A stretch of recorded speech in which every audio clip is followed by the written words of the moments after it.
Hi guys, welcome to How to Solutions YouTube channel. In today's video, I am going to show you how you can make boomerang video on Snapchat. Before getting into this video, must subscribe to our YouTube channel, click on the bell icon.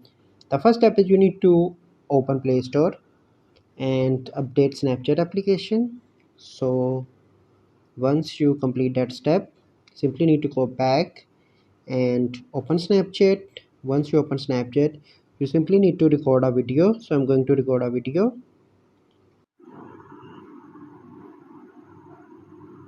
Okay, and then you need to click on the tick on the right side, and then you need to click on the option in the last option and click on loop. So now you can see that this video is playing like a boomerang. You can see that. So by following these steps, you can easily make boomerang video on Snapchat.